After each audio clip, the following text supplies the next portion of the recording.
While the Trojans thus kept watch, the Achaeans were shuddering in the grip of panic, who treads on the heels of rout.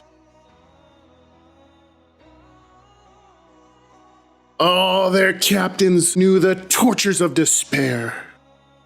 Their hearts were storm-tossed, like the fish-delighting sea, when Boreas and Zephyr, the winds that blow from Thrace, pounce on it with alternate squalls, and the black rollers lift up their crests and pile up seaweed all along the beach. Agamemnon, wandering about, distraught by his grief, told his clear-voiced heralds to summon every man by name to a meeting, but not to call aloud, and he played a leading part in the work himself. They sat down to assembly in a sorry mood, and as Agamemnon rose to address them, he groaned heavily, and the tears ran down his face like water, trickling from a spring in dark streaks down a precipice. My friends, he said, captains and counselors of the Argives, Zeus, the great son of Cronos, has dealt me a crushing blow. The cruel god, who once assured me solemnly that I should bring down the walls of Ilium before I left this spot, has changed his mind, and now, to my bitter disappointment, bids me retreat to Argos in disgrace, with half my army lost. It is clear that unconquerable Zeus, who has brought down the high towers of many a city and will destroy others yet, has decided thus in his omnipotence. So now, let every man of you follow my lead. Aboard the ships, I say, and home to our own country. Troy, with its broad streets, will never fall to us. Agamemnon's outburst was received in complete silence by the Achaean soldiers. For a long time, they sat in speechless dejection. But at last, Diomedes of the loud war cry rose to his feet. My lord Atreides, He began. it is you, first and foremost, you and the stupidity of yours, that I fall foul to. I do so in open debate, whereas your majesty knows, we are privileged and you must not be offended. You took it on yourself the other day to reprimand me in front of my men.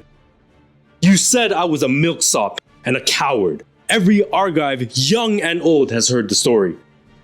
But has not Zeus, in his wisdom, withheld some gifts from you? He gave you an imperial scepter and authority it brings, but he did not give you courage, and courage is the secret to power. Do you really believe the Achaeans to be the cowards and deserters that your words imply? If you, for one, have set your heart on getting away, why not be off? The road is clear. Your ships are standing by at sea, the whole great fleet of them, the ones that brought you from Mycenae. But the rest of the long-haired Achaeans are going to stay till we sack Troy. No, they too can flee, like you, and scuttle home. And us too, I and Sthenelus, will fight on till we reach our goal in Ilium. It is by heaven's will that we are here. The Achaeans were all delighted with Diomedes' tamer of horses. They shouted their approval. And now the charioteer Nestor rose to speak. My dear Lord Tydeades, He said, you are a great man in a fight, and in debate you have no rival of your age. There is not one of us here who will cavil at your speech or gainsay a word of it. But you stopped too soon. The fact is that, although you talk sense to the Argive kings and were quite right in saying what you did, you are still rather young. Indeed, you might have been my youngest son. And I, who am so much older than yourself, am left to explain the implications of your speech and work them out in detail. When I come to do so, I shall count on everyone's support, even King Agamemnon's, for that man is indeed an enemy of his country, clan, and hearth, who enjoys the bitter taste of civil war. But enough for the moment. Let us take our cue from the dark night and prepare for supper. Sentries must be posted at intervals along the trench outside the wall. That is a duty I leave to the younger men. And after that, you, Atreides, as our overlord, must give us a lead. Invite the seniors to a banquet. It is a proper thing for you to do, and one that cannot hurt you. Day by day, Achaean ships bring wine to you over the seas from Thrace. Your huts are full of it, and as the king of this great people, it is for you to offer hospitality. When you have gathered us all under your roof, you must listen to the man who can give you the best advice. And God knows we Achaeans need the best and cleverest we can get, with all these enemy fires so close to the ships. Nobody finds them a pleasant sight. This very night will make or break the expedition. Nestor's advice was well received and promptly followed. Armed sentries went out at the double under the command of Prince Thrasymedes, Nestor's son, Ascalaphus and Ialmenus, children of the war god, Merines, Apharius and Epirus, and the noble Lycomedes, Creon's son. There were 7 captains of the guard, and 100 young men marched behind each, with long spears in their hands. They took their posts midway between the ditch and wall, and there each party lit a fire, and everyone prepared his supper. Meanwhile, Atreides led the whole party of senior commanders to his hut, and had a savory meal served up for them. They helped themselves to the good things spread before them, and when all had satisfied their hunger and thirst, the old man Nestor took to the floor and expounded his idea. He had their interest at heart. This was not the only time his wisdom had won the day. Your Majesty, He said, Agamemnon, son of Atreus, king of men, with you my speech begins, and with you it will end. You are king of a great people, for whose wise governance Zeus put the scepter in your hands and entrusted you with the laws. So it behooves you above all both to give and listen to advice, and not only that, but to carry out the suggestions that others may feel bound to put forward in your interest. In any case, you will get the credit for whatever moves originate with them. And now I will tell you what I think is best, in the confidence that nobody will hit on a better remedy than mine. I long ago made up my mind and have not altered it. In fact, Your Majesty, not since the moment when you infuriated Achilles by taking the Lady Briseis from his hut. We were all against it, and I, for one, did my utmost to dissuade you. But your arrogant temper got the better of you, and you degraded a man of the highest distinction, whom the gods themselves esteem, by confiscating his prize to your own profit. Which brings me to my point. Even at this late hour, let us take steps to approach and placate him with peace offerings and a humble apology. My venerable lord, replied Agamemnon, king of men. the account of my blind folly that you have given us is wholly true. Blinded I was, I do not deny it myself. The man whom Zeus has taken to his heart and honors, as he does Achilles, to the point of crushing the Achaeans for his sake, is worth an army. But since I did give in to a lamentable impulse and commit this act of folly, I am willing to go back on it and propitiate him with a handsome indemnity. Before you all, I will enumerate the splendid gifts I offer. 7 tripods untarnished by the flames, 10 talents of gold, 20 cauldrons of gleaming copper, and 12 powerful prize-winning racehorses. Why, with nothing more than the prizes they have won for me, a man would not be badly off or short of precious gold. In addition, I will give him 7 women skilled in the fine crafts, lesbians whom I chose for their exceptional beauty as my part of the spoils when he captured the city of Lesbos. These he shall have from me, and with them the woman I took from him, the daughter of Briseis. Moreover, I shall give him my solemn oath that I have never been in bed and slept with her. as a man does with a woman. All these gifts shall be put in his hands at once. Later, if the gods permit us to sack the great city of Priam, let him come in with us while we are sharing out the spoils. Load his ship with gold and bronze to his heart's content, and pick out 20 Trojan women for himself, the loveliest he can find after Argive Helen. And if in due course we get back to the Achaean Argos, the richest of all lands, he can become my son-in-law, and I will treat him as I do Orestes, my own beloved son, who is being brought up there in the lap of luxury. I have 3 daughters in my palace, Chrysosthemis, Laodice, and Iphianassa. Of these he shall choose for his own whichever he likes best, and take her to his house without making the usual gifts. Indeed, I will pay him a dowry, a generous one, bigger than anyone has ever given with his daughter. Not only that, but I will give him 7 fine towns, Carmidale, Enope, and Grassy Hire, holy Phaerae and Anthea, with its deep meadows, beautiful Appia and Pedasus, rich in vines. They're all near the sea, in the farthest part of sandy Pylos. Their citizens are rich in flock and cattle. They will do homage and pay tribute to him, as though he were a god, acknowledging his scepter and prospering under his paternal sway. All this I will do for him, if he relents. Let him surrender. Why do we loathe Hades more than any god, if not because he is so adamantine and unyielding? Yes, let him submit himself to me, who am his senior by so much, both as a man and as a king. Your Majesty, replied Nestor the Drenian charioteer. Agamemnon, son of Atreus, king of men. Nobody can say that your present offer to Prince Achilles is not generous. Very well then, let us send a deputation with all speed to the hut of Peleus' son. I am ready to nominate the men myself, and they must not refuse the duty.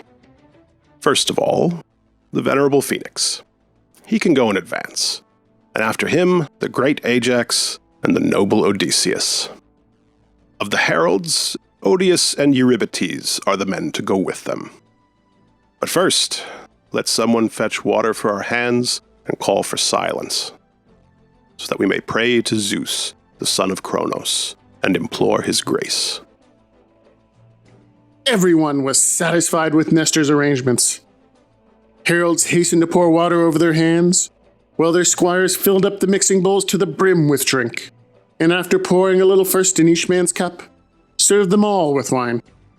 When they had made their libations and drunk as much as they wished, the envoys set out from the hut of Agamemnon, son of Atreus, after Nestor the Drenian charioteer had given them full instructions, glancing from one man to another as he exhorted them to do their utmost to placate the peerless Achilles, but with his eye, for the most part, on Odysseus. Ajax and Odysseus walked together along the shore of the sounding sea, with many a prayer to the great sea god who girdles the world, that the task of softening the proud heart of Achilles might not prove too hard. When they came to the Myrmidons' huts and ships, they found the prince beguiling the time with music. He was singing of famous men and accompanying himself on a tuneful lyre, a beautifully ornamented instrument with a silver crossbar, which he had chosen from the spoils when he destroyed Aeetion's city. He was alone but for Patroclus, who was sitting opposite with his eyes on Achilles, quietly waiting for him to stop singing. The 2 envoys drew near, the noble Odysseus leading, and halted in front of the prince. Surprised, Achilles sprang to his feet with a lyre in his hand and came forward from the chair in which he had been sitting. Patroclus too got up when he saw the men, and with a gesture of greeting, Achilles the great runner said, "Welcome to 2 dear friends. It was time that someone came, and angry as I am, there are no 2 Achaeans whom I love more than you." With this, the noble Achilles led them into his hut and seated them on chairs with purple coverings. Then he quickly turned to Patroclus, who was standing by, and said, Bring out a bigger bowl, my lord Patroclus. Put less water in the wine, and give every man a cup. Here are my dearest friends under my own roof. Patroclus carried out his comrade's orders. He put down a big bench in the firelight and laid on it the backs of a sheep and a fat goat and the chine of a great hog rich in lard. Automedon held these for him, while Achilles butchered them and then carved up the joints and skewered the slices. Meanwhile, Patroclus, the royal son of Menetius, made the fire blaze up. When it had burnt down again and the flames had disappeared, he scattered the embers and laid the spits above them, resting them on logs, after he had sprinkled the meat with holy salt. When he roasted it and heaped it up on platters, Patroclus fetched some bread and set it out on the table in handsome baskets, and Achilles divided the meat into portions. This done, he took a chair by the wall, opposite King Odysseus, and told his friend Patroclus to sacrifice to the gods. Patroclus threw the ritual pieces on the fire, and they all helped themselves to the good things spread before them. When their thirst and hunger were satisfied, Ajax nodded to Phoenix. But Odysseus caught the signal, and having filled his cup with wine, drank to Achilles and said, Your health, Achilles. With all these appetizing dishes to dispose of, we cannot complain of our rations, either in my lord Agamemnon's hut or here again in yours. But at the moment, the pleasures of the table are far from our thoughts. We are confronted by a disaster, Your Highness, the magnitude of which appalls us. Unless you rouse yourself to fight, we have no more than an even chance of saving our gallant ships or seeing them destroyed. The insolent Trojans and their famous allies are situated close to the ships and wall. Their camp is bright with fires. They are convinced that there is nothing left to stop them now from swooping down on our black ships. Zeus, the son of Cronos, has encouraged them with lightning flashes on the right. Hector has run amok, triumphant and all-powerful. He trusts in Zeus and fears neither man nor God in his frenzy that possesses him.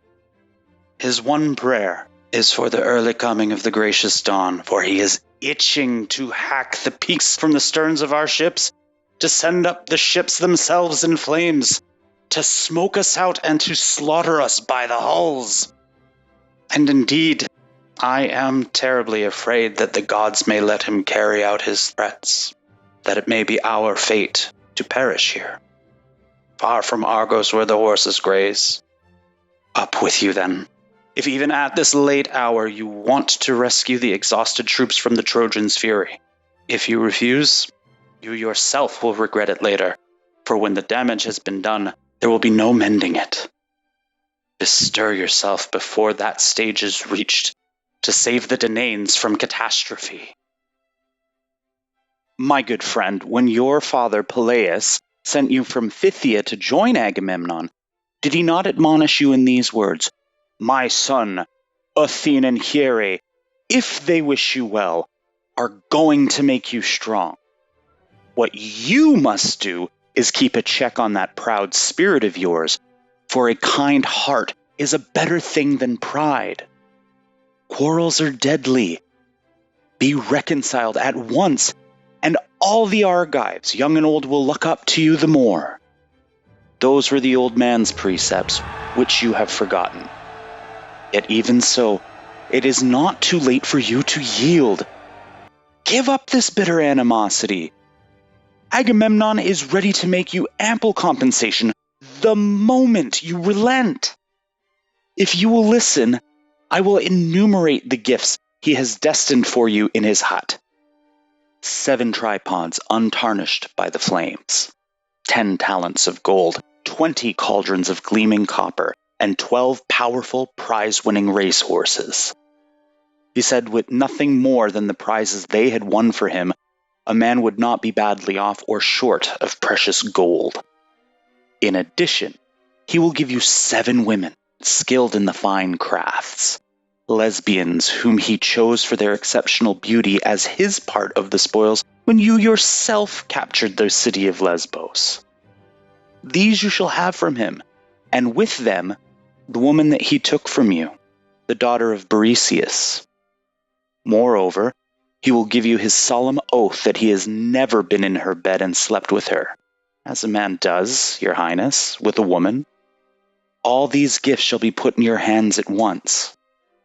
Later, if the gods permit us to sack the great city of Priam, you must come in with us when we are sharing out the spoils.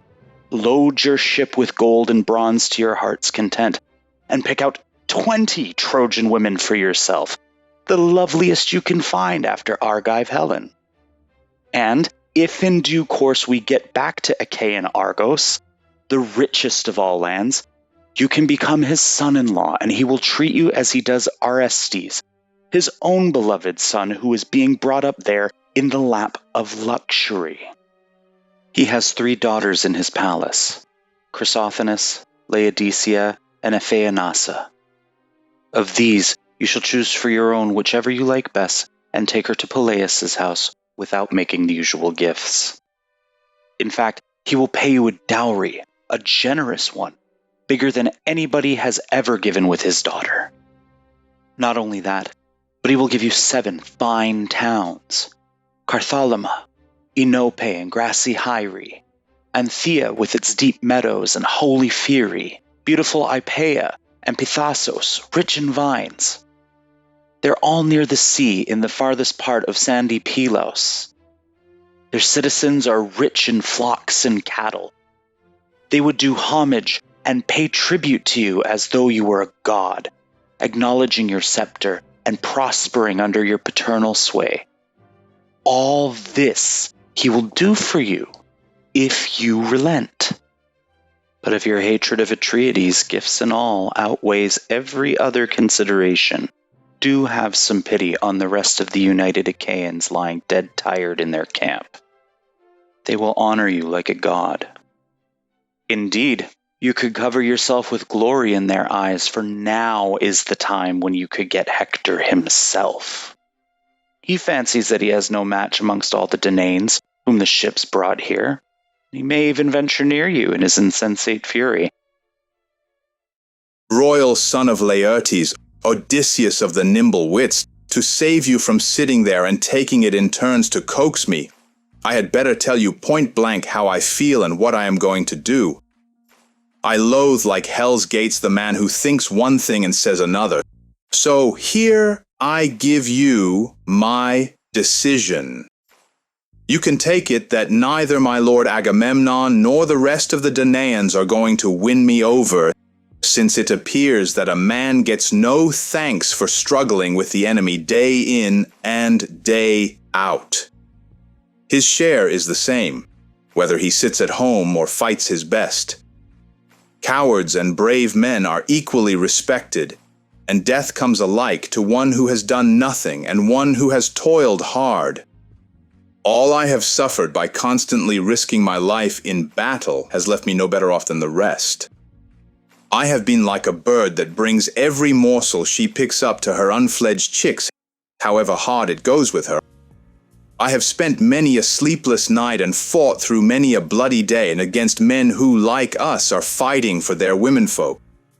I have captured 12 towns from the sea, besides 11 that I took by land in the deep soiled realm of Troy. From each I got a splendid haul of loot, the whole of which I brought back every time and gave to my lord Agamemnon, son of Atreus, who had stayed behind by the ships, and who, when I handed it over, gave a little of it out in bits, but kept the lion's share. What he did give to the princes and kings in recognition of their rank is safe in their possession, and I am the only one he has robbed. It is not as though he had no wife. He has one of his own choice. Let him sleep with her and be content. For that matter, what drove the Argives to make war on Troy? What did Atreides raise an army for and bring it here, if not for Helen of the lovely hair? And are the Atreidae the only men on earth who love their wives? Does not every decent and right-minded man love and cherish his own woman as I love that girl with all my heart, though she was a captive of my spear? But now that he has snatched her from my arms and swindled me, don't let him try his tricks on me again. I know him too well, he will not succeed. No, Odysseus, he must look to you and the other kings if he wants to save the ships from going up in flames. He has already done marvels without me. He has built a wall, I see, and dug a trench along it, a fine broad trench complete with palisade. But even so, he cannot keep the murderous Hector out. Why, in the days when I took the field with the Achaeans, nothing would have induced Hector to throw his men into battle at any distance from the city walls. He came no farther than the Scaean Gate and the oak tree, where he took me on alone one day and was lucky to get home alive. But things have changed, and now I do not choose to fight with my lord Hector. So tomorrow I am going to sacrifice to Zeus and all the other gods, then lade and launch my ships. The very first thing in the morning, if you have the curiosity to look, you will see them breasting the Hellespont where the fishes play and my men inside them straining at the oar. And in 3 days, given a good crossing by the great sea god, I should set foot on the deep soil of Phthia. I left a rich home there when I had the misfortune to come here, and now I shall enrich it further by what I bring back: the gold, the red copper, the girdled women, and the grey iron that fell to me by lot, everything in fact, but the prize of honor that was given me and insultingly withdrawn by one and the same man, His Majesty King Agamemnon, son of Atreus. Tell him all I say, and tell him in public so that the rest may frown on any further efforts he may make to overreach a Danaan prince, unconscionable schemer that he always is. And yet he would not dare to look me in the eye, for all his impudence. No, I will help him neither by my advice nor in the field. He has broken faith with me and played me false. Never again shall I be taken in by what he says. So much for him. Let him go quietly to Hades. Zeus in his wisdom has already addled his brains. As for his gifts, I like them just as little as I like the man himself. Not if he offered me 10 times or 20 times as much as he possesses or could raise elsewhere all the revenues of Orchomenus or of Thebes, Egyptian Thebes, where the houses are stuffed with treasure, and through every one of 100 gates 200 warriors sally out with their chariots and horses.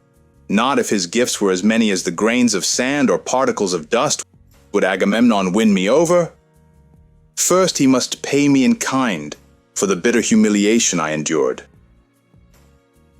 Again, I will not have any daughter of Agamemnon, son of Atreus, for my wife. She could be lovely as golden Aphrodite and skillful as Athene of the flashing eyes, and yet I would not marry her. He can choose some other Achaean, someone more royal than me and on a level with himself. If the gods allow me to get safely home, Peleus will need no help in finding me a wife. Up and down Hellas and Phthia there are plenty of Achaean girls, daughters of the noblemen in command of the forts. I have only to choose one and make her my own. There were often times at home when I had no higher ambition than to marry some suitable girl of my own station and enjoy the fortune that my old father Peleus had made. For life, as I see it, is not to be set off either against the fabled wealth of splendid Ilium in the peaceful days before the Achaeans came, or against all the treasure that is piled up in rocky Pytho behind the marble threshold of the archer-king Apollo.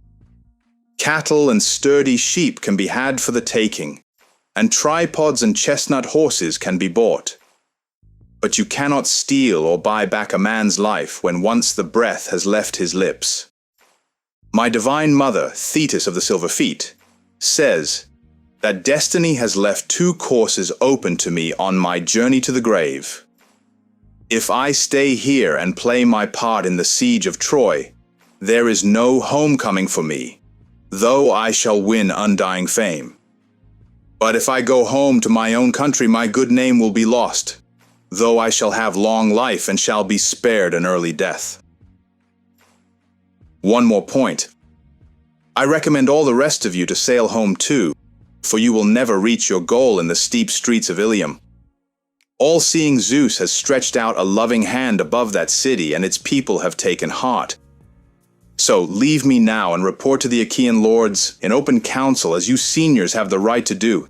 They must think out some better way of saving the ships and all the troops beside them, now that these overtures to me have met with blank refusal. But Phoenix can stay here and spend the night with us. Then he could embark for home with me in the morning. That is to say, if he wants to. There will be no compulsion. Achilles was finished. They were stunned by the downrightness of his refusal, and a long silence ensued, which the old charioteer Phoenix was the first to break. He was in such terror for the Achaean ships that he burst into tears. "My noble lord Achilles," he said, "if you really think of sailing home and are so obsessed by anger that you refuse to save the gallant ships from going up in flames, what is to become of me without you, my dear child? How could I possibly stay here alone? Did not the old charioteer Peleus make me your guardian when he sent you off from Phthia to join Agamemnon?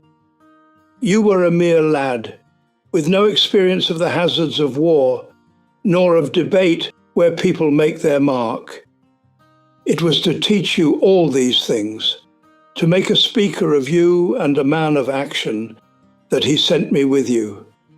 And I could not bring myself to let you go, dear child, and stay behind, not if God himself undertook to strip me of my years and turn me into the sturdy youngster I was when I first left Hellas, the land of lovely women. I ran away because of a quarrel with my father, Amintor, son of Ormenus, and the reason really we were at daggers drawn was this. He was making love to a beautiful courtesan and was neglecting his wife, my mother, who kept entreating me to turn the woman's heart against the old man by forestalling him and spending a night in her arms. I consented and did so. My father knew at once, and with solemn imprecations called on the avenging Furies to see to it that he should never have to take a son of mine on his lap. And as time showed, his curses were fulfilled by the gods, by Zeus of the underworld and august Persephone. I was so enraged that my first instinct was to put my father to the sword. But one of the immortals restrained me. He made me think of public opinion, of the obloquy I should incur, and the horror of being called a parricide by my compatriots. Yet I could not bear the prospect of hanging about any longer in my angry father's house. Of course, the friends and kinsmen who had rallied round me were most importunate in their efforts to make me stay at home. Fat sheep and shambling cattle with crooked horns were slaughtered without end.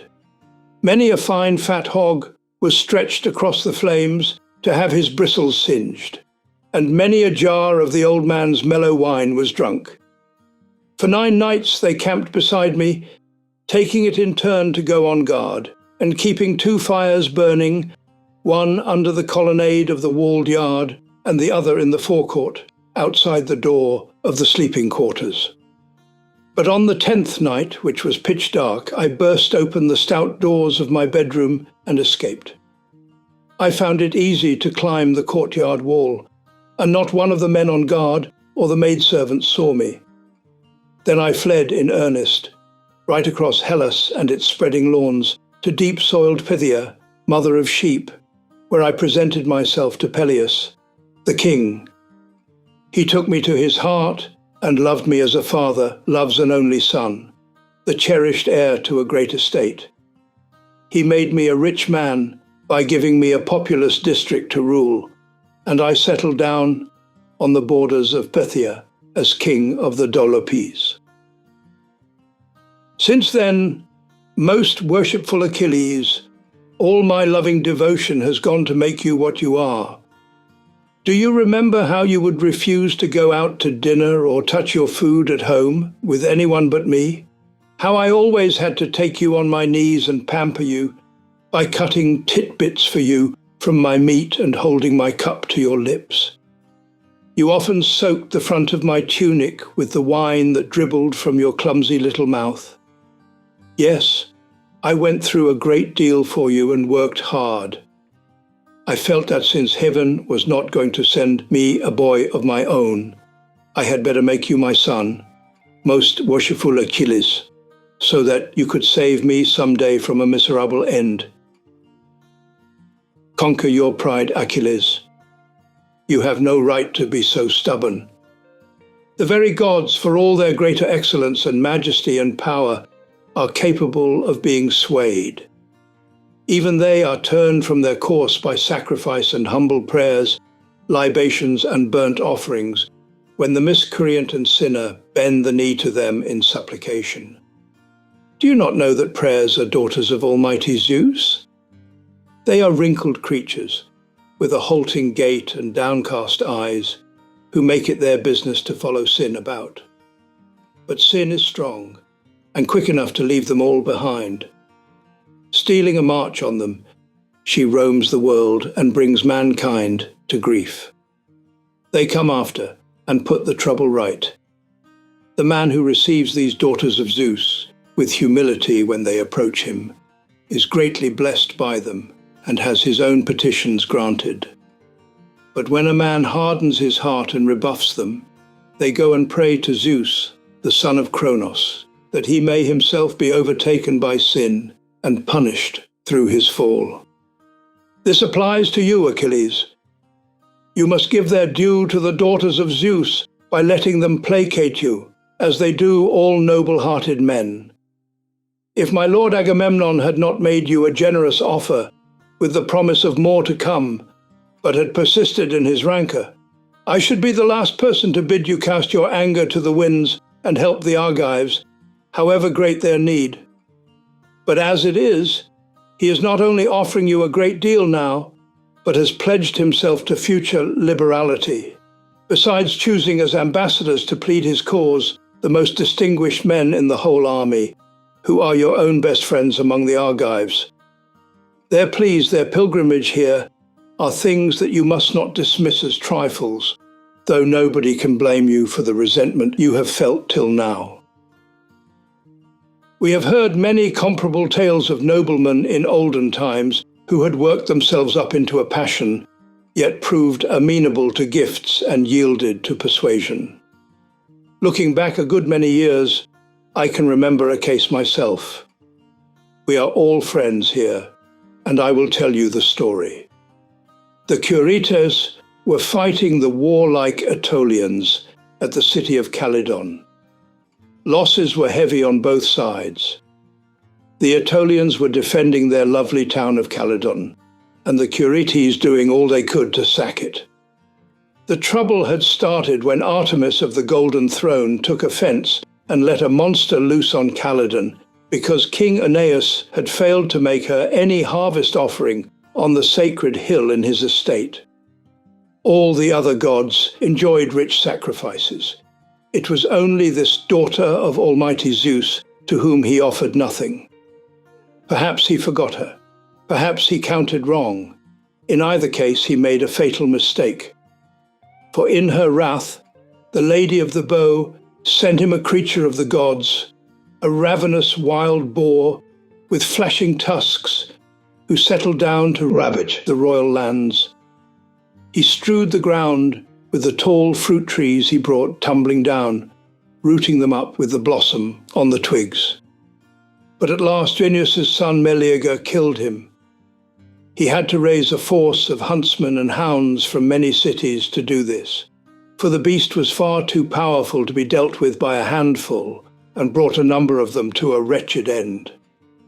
And even then, Artemis started a battle royal over the carcass, setting the Curetes and the proud Aetolians at each other's throats for his head and shaggy hide.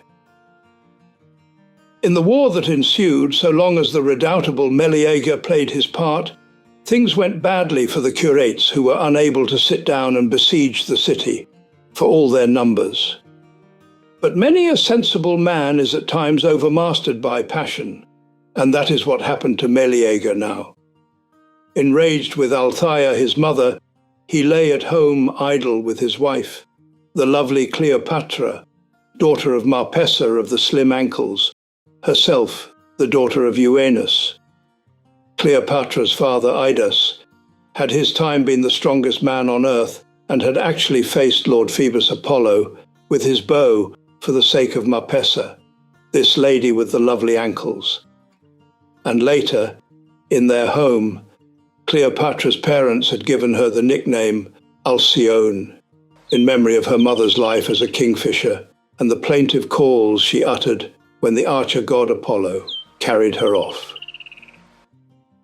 Well, Meleager took to his bed, lay there with Cleopatra, and nursed his soul-destroying wrath. It was his mother's curses that had embittered him. He had killed her brother, and she, in her grief, had importuned the gods to kill her son, falling on her knees, deluging her lap with tears, and beating the bountiful earth with her fists, as she called on Hades and august Persephone, and the fury that walks in the dark and has inexorable thoughts heard her from Erebus. Before long, the Curetes were storming at the city gates. One could hear them battering the walls. And now the Aetolian elders tried to induce Meleager to come out and save the town. They sent him a deputation of the leading priests and promised him a liberal donation. They told him he could choose an estate of 50 acres for his own use, half vineyard and half open ploughland, to be carved out of the richest part of the lovely Caledonian plain. The old charioteer Oeneus added his prayers to theirs. He stood on the threshold of Meleager's lofty bedroom and shook the solid wooden doors, begging and beseeching his son. His sisters and his lady mother earnestly adjured him too, though they only made him still more obstinate, and so did his comrades in arms, the dearest and most loyal friends he had. But he resisted all their entreaties till the very last moment, when the Curetes had scaled the walls and were firing the great city, and the missiles were hailing down on his very room. At that point, Meleager's lovely wife approached him in tears. She pictured all the miseries that people suffer when their town is captured, the slaughter of the men, the city laid in dust and ashes by the flames, the alien enemy carrying off the children and the women in their girdled gowns. Her sad recital touched his heart, and he came out and donned his gleaming armor. Thus he saved the Aetolians from disaster at the dictates of his own conscience. And that being so, they gave him none of the splendid gifts they had offered. He saved them, but got nothing by it. My friend, do not think as he did or feel inspired to follow his example. When the ships are already on fire, it will be harder than ever to save them. No, come while the gifts are still to be had, and the Achaeans will treat you like a god. If you come in and risk your life in battle with no such inducement, they will not think nearly so well of you, even though you turn defeat into victory. Phoenix had done. Now Achilles the great runner spoke again. My Lord Phoenix, my dear old friend, I have no use for the Achaeans' good opinion. I am content with the approbation of Zeus, which will keep me by my beaked ships as long as breath remains in my body and I can use my limbs. What is more, I wish you to know that I object to your currying favor with my Lord Agamemnon by this attempt to upset me with a display of maudlin emotion. Be careful how you give that man your heart, or you may change my love for you to hate. The right thing for you to do is to cross the man who crosses me. I have decided, and these men shall tell him so. I had rather give you half my kingdom than relent. Meanwhile, stay here yourself. There's a comfortable bed for you to sleep on. And at daybreak, we will decide whether to go home or not. After he finished, Achilles quietly signaled to Patroclus with a movement of his eyebrows to make the bed for Phoenix, so that the others might think of getting on their way as soon as possible. It was Ajax, the royal son of Telamon, who made the first move. Turning to Laertes' son, he said, "My lord Odysseus of the nimble wits, let us go, for it seems to me that our mission is doomed to fail, this time at any rate.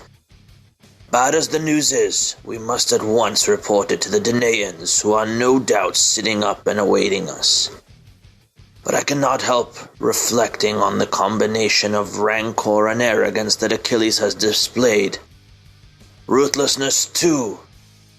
Not a thought for the affection of his comrades, who made him the idol of our camp. The inhumanity of it.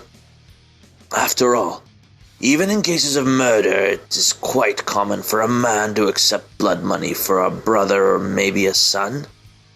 The killer does not even have to leave the country if he pays up to the next of kin, whose pride and injured feelings are appeased by the indemnity.